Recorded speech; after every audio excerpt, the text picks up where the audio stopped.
ผนกแรงงานและสวัสดิการสังคมภาคใต้แลกเปลี่ยนบทเรียนในหาหัวข้อสำคัญกองประชุมพบปะแลกเปลี่ยนและถอดถอนบทเรียนเวียกงานแรงงานและสวัสดิการสังคมของแผนกแรงงานและสวัสดิการสังคมหาแขวงภาคใต้คือสวรรณเขตสารวันเซกองอัตตปือและแขวงจับประซักจัดขึ้นในตอนเสาร์วันที่5 มีนาคม 2025 นี้อยู่ที่ศูนย์พัฒนาฝีมือแรงงานลักเก็ตนครปากเซแขวงจับประซักโดยการให้เกียรติเข้าร่วมของทานแก้วรัตนศรีหาวงศ์คณะประจำภาคแขวงห้องประธานสภาประชาชนแขวงจำปาสักฐานอุดมศักดิ์ดีวิสัยกรรมการภาคแขวงหัวหน้าแผนกแรงงานและสวัสดิการสังคมแขวงจำปาสักมีบรรดาหัวหน้าห้องหัวหน้าแผนกแรงงานและสวัสดิการสังคมจากแขวงสวรรณเขตสารวันเซกองอัตตปือมีหัวหน้าของการห้องหัวหน้าแขนงพร้อมด้วยพนักงานวิชาการเข้าร่วมโอกาสเข้าร่วมกองประชุมทานแก้วรัตนศรีหาวงศ์คณะประจำภาคแขวงห้องประธานสภาประชาชนแขวงได้มีคำเห็นและกล่าวเปิดกองประชุมอย่างเป็นทางการซึ่งทานกล่าวว่ากองประชุมพบปะแลกเปลี่ยนและถอดถอนบทเรียนเวียกงานแรงงานและสวัสดิการสังคมหาแขวงครั้งนี้แม้เป็นการเอาใจใส่ปฏิบัติพระบทบาทและหน้าที่ของแขนงแรงงานและสวัสดิการสังคมอย่างต่างหน้าซึ่งได้มีผลสำเร็จหลายด้านในการจัดตั้งปฏิบัติแผนพัฒนาด้านที่มีความคืบหน้าให้ดีขึ้น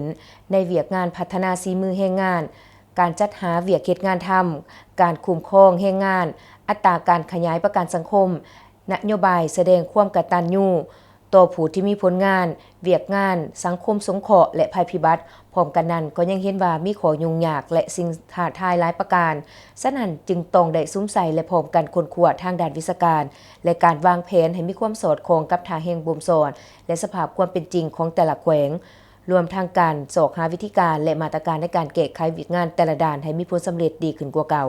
พร้อมนี้บรรดาทานหัวหน้าห้องหัวหน้าแผนกแรงงานและสวัสดิการสังคมแต่ละแขวงก็ได้พัดเปลี่ยนกันมีคำเห็นในหาข้อขอที่สำคัญต่อเวียกงานแรงงานและสวัสดิการสังคมคือเวียกงานพัฒนาส่งเสริมทักษะฝีมือแรงงานและออกใบยังยืนฝีมือแรงงานแขวงจำปาสักเวียกงานคุ้มครองแรงงานและจัดหาเวียกเหตุงานทำภายในและต่างประเทศของแขวงสวรรณเขตการจัดตั้งปฏิบัติเวียกงานประกันสังคมแขวงสารวัน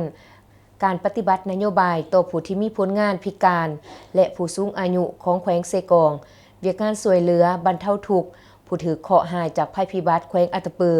ในกองประชุมครั้งนี้ได้พร้อมกันมีคำเห็นอย่างกงไปกงมาและมีเนื้อในลึกซึ้ง